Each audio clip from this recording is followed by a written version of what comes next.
Well,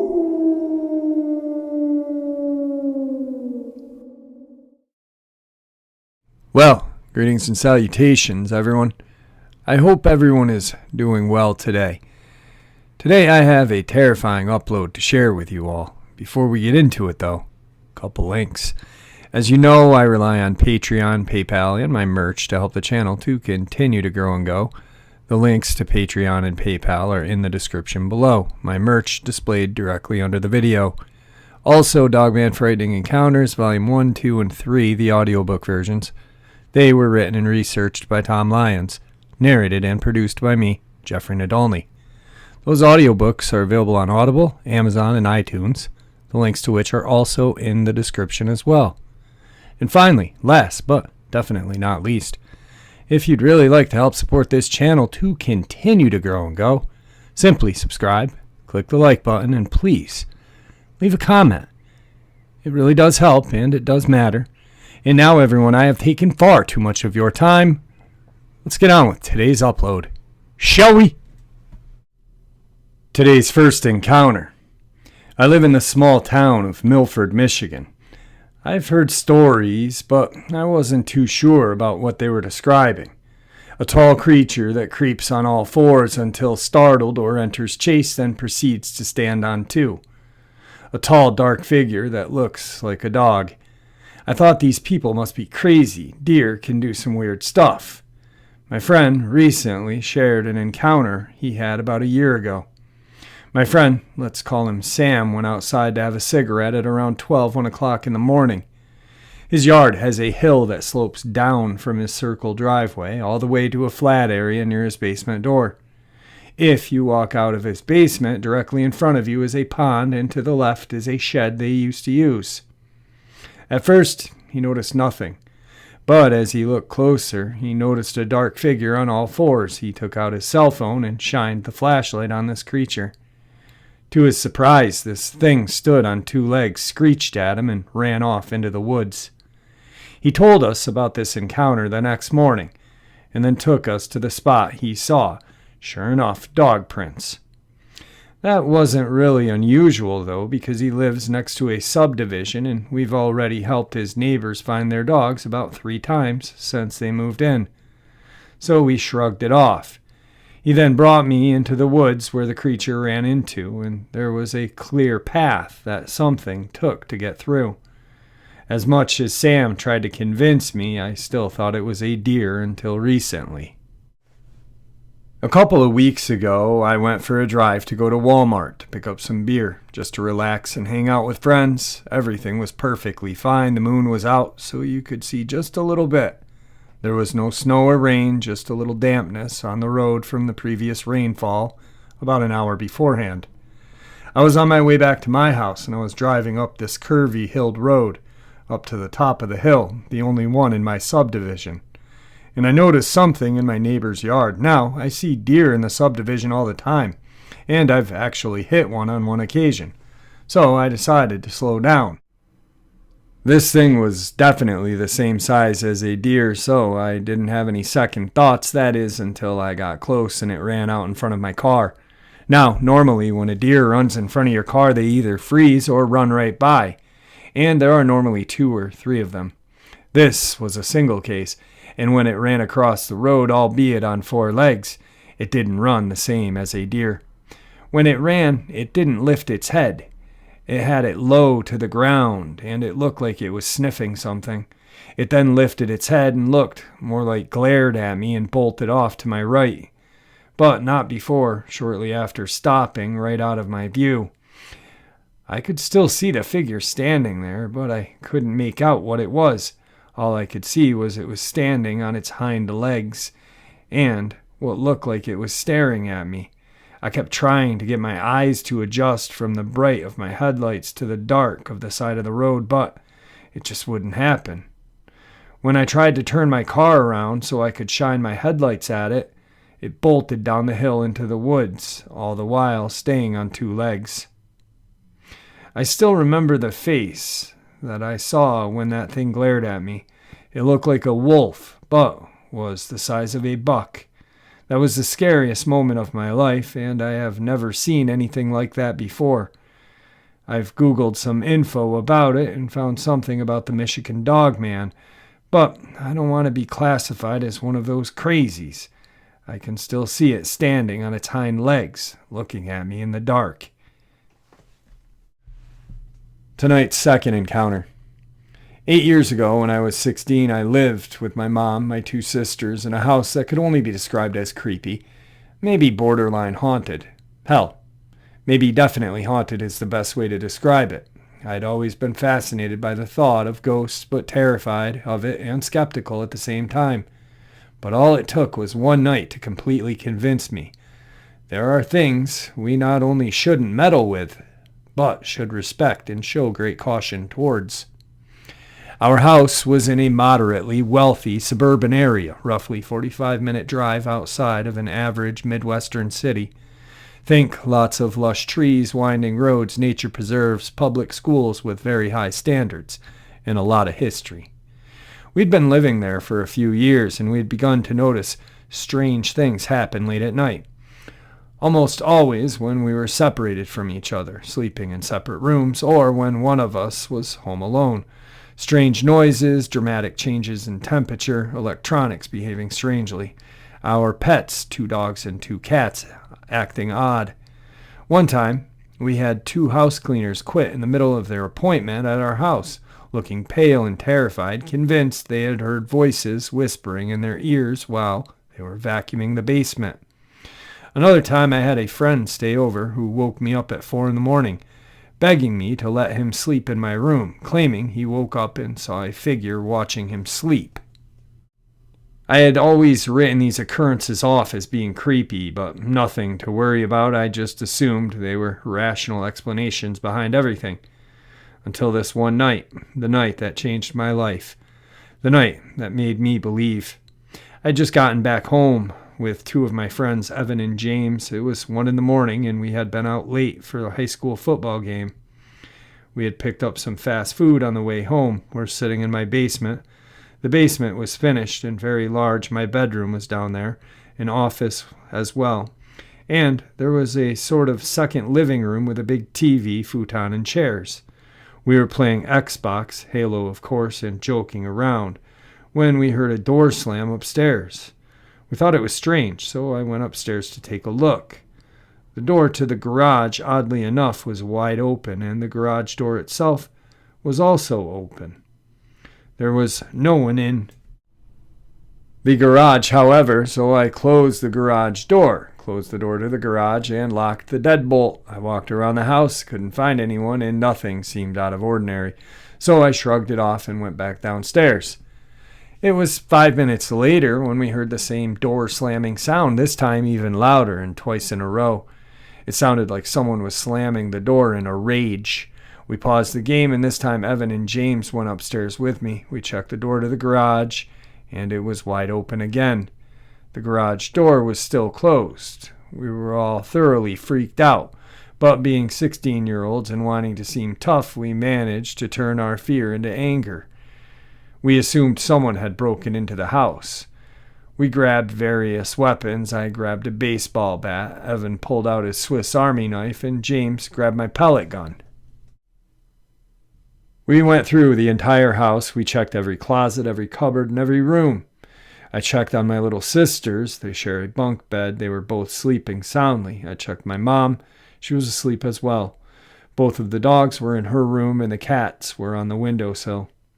We argued about what it could have been, made fun of each other for being scared, and laughed about it. And after 5 minutes, headed back downstairs. Before we could even reach the bottom step, we heard one very loud slam with our makeshift weapons. We ran back up the steps as fast as we could to see if we could catch whatever was making that sound.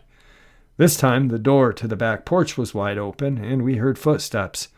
We ran into the living room, and the front door was wide open. We saw what looked like a dark figure running out of my front yard. All 3 of us argued for a minute. Evan said, "Man, call the police, call 'em." I agreed, but before I could, James took off running after the figure. Screw it. We ran and caught up with him. It was almost pitch black outside. We lived right by the woods. We couldn't see James anywhere. "Screw this," Evan said. "I'm going home. We can't just leave him. God damn it. Let's just keep looking for him. In all honesty, I just didn't want to be alone in the woods." "All right, let's go." We started walking through the woods. We're both calling for James, but we weren't hearing anything. I could barely see a thing in the woods. The moon wasn't out tonight, and unfortunately, there weren't any trails in this section. We pushed through branch after branch, tripping over roots and shrubs, wet with dew, getting covered in spider webs on the way. Finally, we heard James. "Guys, come here, come here." He sounded excited, but not in a frightened way. He sounded like he had just found a case of beer. We followed the sound of his voice and caught up with him at the break in the woods. He was standing on the edge of a very large field. Strange, I thought, since there was nothing at all in the field. It looked man-made. The grass was short and well kept, but there were no signs of any roads or trails leading to it. He greeted us, smiling and full of excitement. He pointed at the ground. There were some strange animal tracks. "Look, elk tracks, dude. My dad and I are totally coming back here tomorrow and bagging that thing." James was ecstatic. He came from a hunting family and would often go hunting with his dad. Evan was furious. "What's up, man? Don't run off like that. Not cool." I was pretty irritated but relieved that we had found him. We sat down and lit up a cigarette and split it between us three. Evan would steal them from his older brother. Things calmed down and we just started talking about what had happened, and we all hesitantly decided that it was probably nothing to be worried about. I was still very nervous, however, because the elk tracks James had found didn't look right to me. They looked like hooves, sure, but they were huge and had little claw-like markings coming out off of them. But James insisted that they were indeed elk tracks. After a few minutes, Evan was giving James a lot of crap for running off. He finally got up and said, "Guys, guess who I am?" and took off running into the field. James laughed and went running after him. I reluctantly took up the chase. But they were going so fast, I just yelled, "Screw you guys," and turned back. I sat back down where we'd been sitting and figured I'd wait for them to come back. A couple of minutes later, they had run so far off I couldn't see them anymore. I started calling for them, but I didn't hear anything. I started to get scared. Here I was by myself in the middle of an already strange night deep in the woods, and my friends had seemingly abandoned me. I kept telling myself there was nothing to be scared of, but then I heard rustling behind the tree line that was at my back. I turned around and I didn't see anything. I started to get more and more scared. I heard it again. This time it sounded like it was closer. I stood up quickly and strained my eyes in the darkness, trying to see where the sound was coming from. I figured it could be Evan or James trying to scare me. "Guys, this isn't funny," I said. Rustling again, this time even closer. I strained my eyes as hard as I could and started to back away from the tree line. "Guys, seriously, this isn't funny. Stop." And then it happened. I saw too many eyes looking back at me. 2 large, deep eyes reflecting back at me. The same way dogs' eyes reflect at night, in the right angle. I froze with fear. I couldn't move. I couldn't scream. I couldn't do anything. Then all of a sudden the eyes slowly started to raise up, accompanied by that same rustling sound. They kept rising and rising until they were towering over me. This thing had to be at least 7 feet tall. I was shaking. I couldn't breathe. I stared back into them, totally paralyzed, and then in an instant they disappeared. I didn't know what to do. I snapped back into reality for a second and turned around to see if I could see my friends in the field. To a huge relief, I saw their dark silhouettes walking back slowly, and I could barely make out their voices. And then I felt something breathing down the back of my neck. I couldn't hear anything. I just felt the warm breath breathing right on the back of my neck. I turned around and the eyes, now black, were right in front of my face. I didn't have time to scream. I took off running in the other direction as fast as I could. I ran towards my friends. When I reached them, I ran right past them and barely let out a run, and kept going. I never moved so quickly in my life. I ran until I reached the other end of the field, and I kept going into the woods. I didn't look back. I was too afraid of seeing those eyes again. My sprint slowly turned into a jog, which slowly turned into a brisk pace, and then I knelt over in pain from running so long. I made myself look back to check if James and Evan were still with me. They weren't. I looked around, and off in the distance ahead of me I could see some lights. Thank God I mustered up all the energy I had left and trudged as quickly as I could towards them. Finally, I reached the break in the trees, and when I emerged, I was outside of a gas station. It was closed, but there was a payphone. I called 911 and stayed on the phone with the dispatcher. I told them my location first, and then as much as I could get out about what had just happened. A police officer pulled up pretty quick. It probably took him 3 minutes to get there, but in those 3 minutes, it felt like an eternity. After I explained the situation, he wanted to go investigate, but I begged him to take me home. He agreed. I told him he should send someone to look for my friends. He got on his radio and told them to send a couple of officers. It took us a good 30 minutes to get home. I couldn't believe how far from home I had gotten.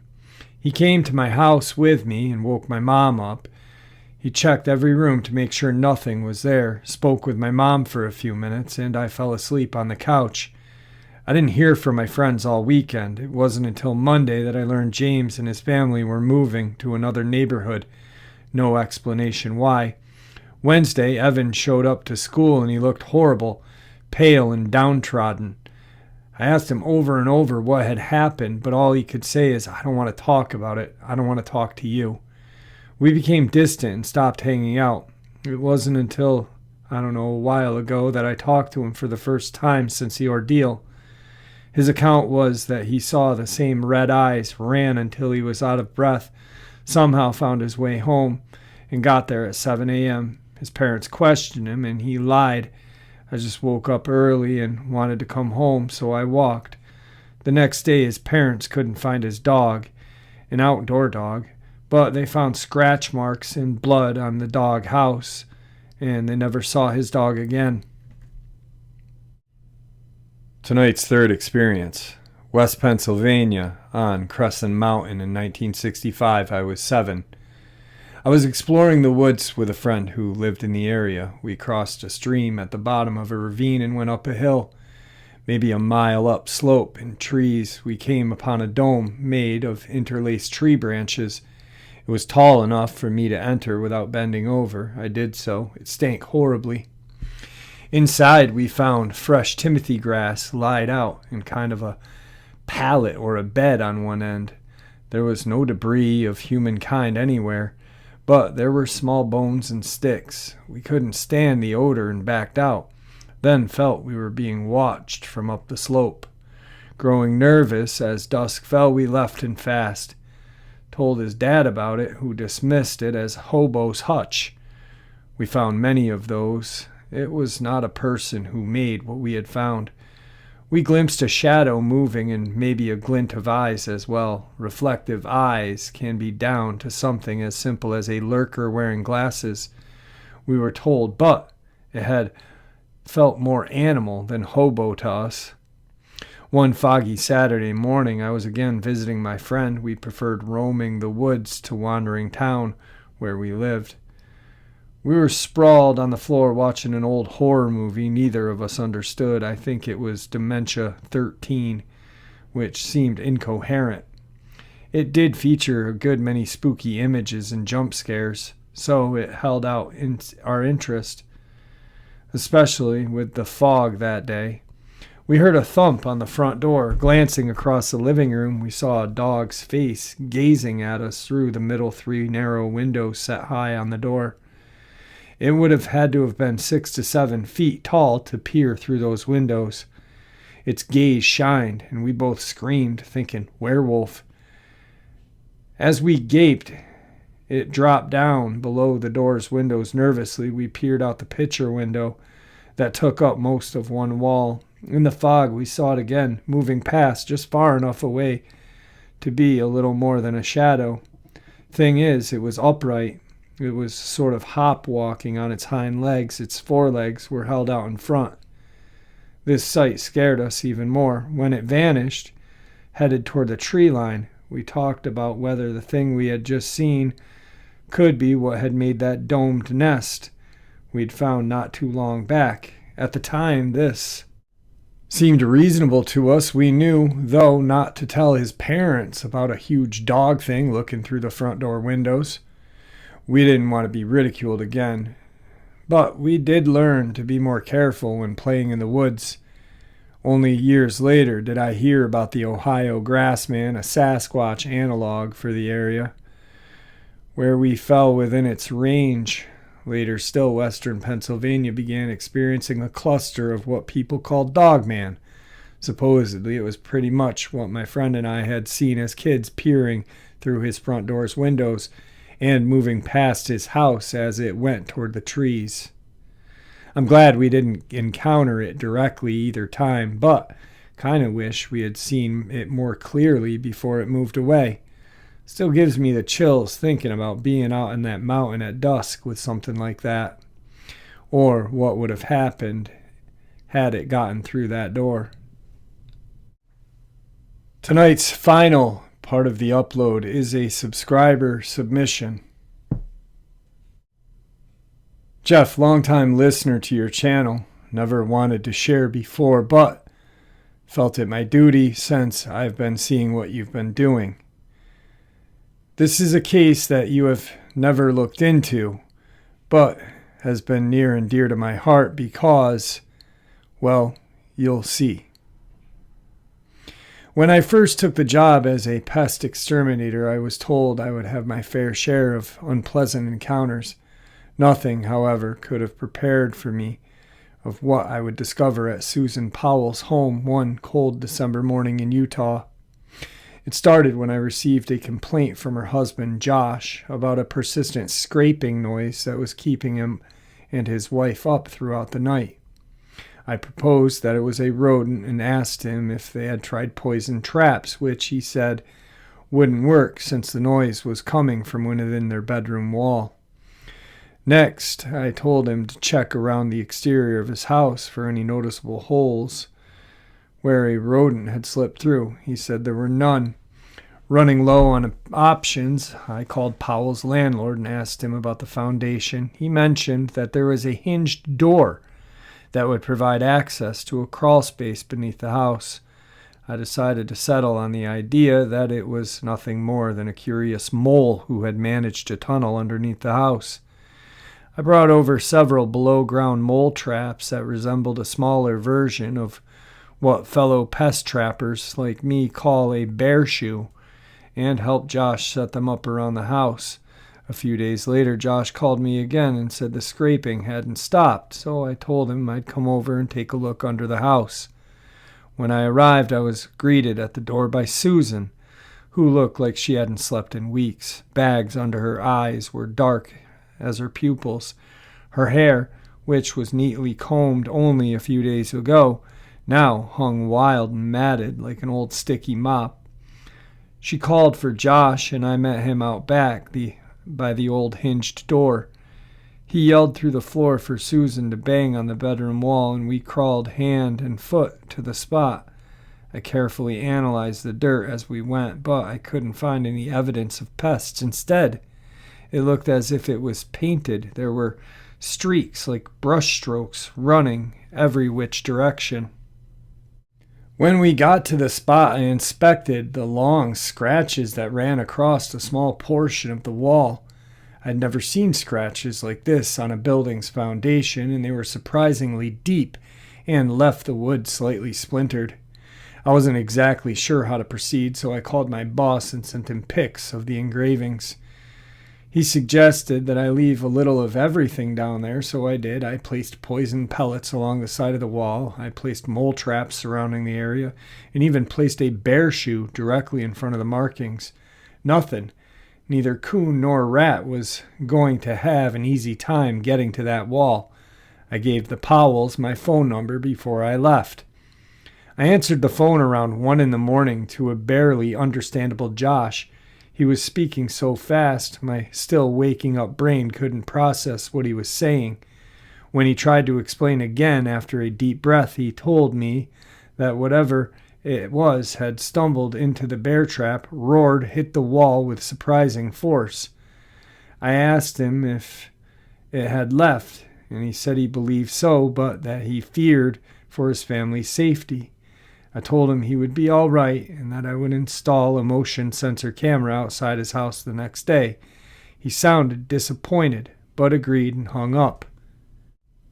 The next day I could see the fear in Josh's eyes as we stood outside the hinged door. It was a face commonly seen at the showing of a horror movie.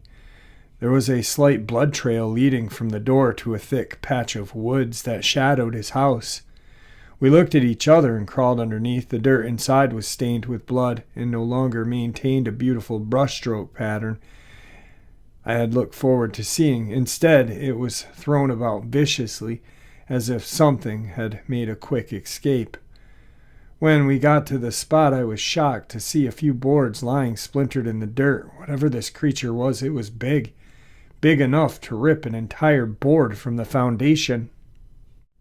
I took photos of the mess, a small blood sample, and set up a motion-censored camera over the hinged door and called it a day. Josh said he was going to take his children camping and leave for the night. Susan, for some reason, decided to stay home alone. The next day, I returned to the Powell's house before Josh and the kids. I rang the home phone to let Susan know I was going to grab my camera and leave. She didn't answer, so I went and knocked on the door. But again, no answer. On my way to the camera, I passed by that hinged door and was stopped by a strange footprint. I briefly inspected it, but it wasn't recognizable in the least bit and not easily describable either. I shrugged it off and decided to peek under the house. I instantly noticed a light shining in the distance. When I got closer, I noticed it was a large hole leading to their bedroom. I called Susan's name, but I only heard silence. Without thinking twice, I climbed through the hole and looked around. There was a wet spot on the carpet by the bed with an empty glass lying nearby, but there was nobody in the room. I walked into the hallway and saw a large streak of blood leading to the bathroom. I instantly gagged and seriously reconsidered just taking my camera and leaving, but curiosity gave me the strength to cautiously tread further. When I was about 5 feet from the bathroom, a voice spoke to me. "No, come in here," the voice said. My body froze, as I felt like I had just awoken from a falling dream. It wasn't Susan's nor Josh's voice. It was more mock-like, high-pitched, and really raspy. Something you would imagine a gremlin would sound like. "Big mess, leave," the voice said. "You finish. I come back to clean." It had a childish tonality to it. My mind was screaming for me to run, but my body was rooted to the floorboards. "Who are you?" I managed to sputter out. "Am you?" it said. The next thing I heard was a loud crunch, like that of a snapping bone, which sent a shiver sputtering down my spine, exposing my morality. I didn't want to imagine that thing eating Susan, but it's all I could think about. I threw up several times as I hastily made my way back through the hole and out into the morning sun. On my way back to the office, I dialed 911 with shaking fingers. They had asked me to slow down several times before understanding me. Finally, the lady on the phone told me she was sending a squad car over immediately and asked if I needed anything. I told her no and returned to the office. As soon as I arrived, I uploaded the film to my computer. All the photos seemed to be of Susan washing dishes in her kitchen window. I slammed my hands down on my keyboard as I stared at the last pic. It was taken at around 12 a.m. of Susan filling a glass of water from the sink. Just when I was about to give up, another photo was uploaded. It was taken at 12:53 a.m. I clicked next, expecting Susan to still be in the window. However, she was not. I got anxious as my attention shifted to a darker portion of the picture. That's when my eyes fell upon a large, gangly finger with a hunched-over posture and long, pointed ears. It stood about 6'6" off the ground, with the arms reaching below its knees. It was peeling the hinged door open with one hand, while the other dangled to the side with long claw-like fingers. I must have stared at that picture for the 10 minutes before remembering to blink. Before I could make copies of the photos or see the results of the blood sample, they were confiscated by federal agents. The whole mess was cleaned up, and when I asked any questions, they said it was classified. The local papers reported that Susan had mysteriously disappeared and marked Josh Powell as the lead suspect in the investigation. When I tried to speak up for him, I was called insane. To this day, I don't know what it was that I saw outside of the Powell's home, and I never spoke to Josh again. Here's the latest news article about the case. Salt Lake City. In the nearly 13 years since Susan Powell disappeared, the Salt Lake Valley has grown rapidly, but one thing has not changed: intrigue in the case. It's a case that shocked the conscience. A missing mom yet to be found and presumed dead. The Powell case is still an open cold case under investigation by the West Valley City Police Department. 2 News talked to Salt Lake County Sheriff Rosie Riviera about why the case has captivated so many people. Before her sudden disappearance, Susan Powell seemingly had a premonition. She documented her valuables and gave a window into her world in a home video before her disappearance. The day after Susan suddenly disappeared, her husband, Josh Powell, insisted she wasn't with them on their middle-of-the-winter night camping trip 3 years later. In Washington State, Josh, as a person of interest, killed himself and the couple's 2 sons. The dynamics of how her children died that brought more attention, Sheriff Riviera said. Josh and his 2 young sons died in a house explosion during a supervised visit after he locked the social worker out. That was the most tragic story you've ever seen when it involves children, and I think that's why it's still in people's minds, Riviera said. If Josh had any answers as to where his wife was, he took them with him. Until they, find her, it's going to be a tragedy for the communities, Riviera said. Closure with no body recovered and a person of interest, Josh Powell, deceased, can be haunting for the family. It would be very difficult to find closure if you have a loved one who is still missing, Sheriff Riviera said. It just takes such a toll on the family. It changes their whole life. Susan's daycare provider, Debbie Caldwell, told 2 News she made a promise. I was the first person to go looking for her. I made a commitment that I would not stop looking for her until I found her. I'm going to figure this out. It may not be in this life, though, she said. Riviera said advances in technology have helped crack some of her office's old cold cases. Now, there is rumor, or not rumor, but there is a mine shaft that apparently Josh had been camping by, and a YouTube channel or whatever went down that mine shaft and supposedly found bones, but the bones never turned out to be Susan's. It's one of those channels that is very big, but like they had said, they had found that missing YouTuber out in the desert one time, which they never did. It's almost like they're like Geraldo Rivera cracking Al Capone's vault back in the 80s. They talk, but they don't provide. So, but that is the case, and I am going to be in touch with this sub, and I'm going to see what I can find out more about this, because this is shocking. I'm almost wondering if he didn't do what he did because he and the children were being stalked by whatever this was. I don't know if it's a Dogman. It doesn't mention a canine-like face. It mentions pointed ears, long arms that go past its knees. But maybe whatever this thing was stalking Josh and those children, and he felt that the only way. I don't know.